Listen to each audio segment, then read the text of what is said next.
కాబట్టి ఇవాళ మరి నిజంగానే మరి సిబిఐ ఎంక్వైరీని ఒక స్వచ్ఛందంగా నీట్ గా ప్రజాక్షేత్రంలో జరిగినటువంటి తప్పులను ఒక మ్యాన్ మేడ్ డిజాస్టర్ ని, ఒక ఫినాన్షియల్ డిజాస్టర్ ని, వీటిని ఛేదించడం కోసం మీ ముందు ఆధారాలతో సహా సిబిఐకి ముఖ్యమంత్రి గారు ఇస్తున్నామని చెప్పినారు. అయితే ఇప్పుడు హరీష్ రావు ముచ్చట ఏమంటుండంటే కమిషన్ ఆఫ్ ఎంక్వైరీస్ యాక్ట్ 1952 ప్రకారం 8B కింద మాకు నోటీసులు ఇవ్వకుండా, క్రాస్ ఎగ్జామినేషన్ కు అవకాశం ఇవ్వకుండా, నిబంధనలు పాటించకుండా చేసిన విచారణ ఎట్లా చట్టబద్ధమవుతుంది అనేది ఇప్పుడు ఆయన అనుకొస్తుంది.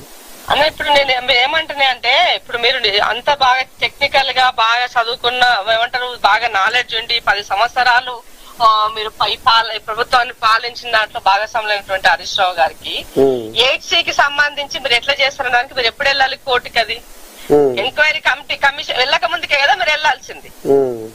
మరి కమిషన్ కి ఎందుకు ఎంక్వైరీకి వెళ్ళినావు నువ్వు? ఎంక్వైరీకి వెళ్ళినప్పుడు పోనీ వచ్చినాక కదా ఇమీడియట్ గా వెళ్ళాల్సింది. సో అసెంబ్లీలో మేము నివేదిక పెడతామనడానికి ముందు మీరు వెళ్తే దీన్ని బట్టి అర్థమవుతుంది కదా. సో వాళ్ళకు కూడా చట్టపరంగా ఏముంటే, ఏ లోపులు ఉంటే ఆ లోపులు వాడుకోవాలని అనుకున్నారు. అవి చెల్లుబాటు అవ్వలేదు కాబట్టి ఇవాళ ప్రజాక్షేత్రంలో దేశం. ఇప్పుడు నిన్న అసెంబ్లీలో హరీష్ రావు గారికి అవకాశం ఇచ్చి మాట్లాడమంటే ఆయన అది మాట్లాడకుండా అక్కడ తన యొక్క ముఖాన్ని చాటేసుకొని ఇవాళ వెళ్ళి బయటకు వచ్చేసి వాకౌట్ చేసి అమరవీరుల స్తూపం దగ్గర మాట్లాడితే అమరవీరుల స్తూపంలో ఉన్నట్టు అమరుల యొక్క ఆత్మలు ఘోషిస్తుంది.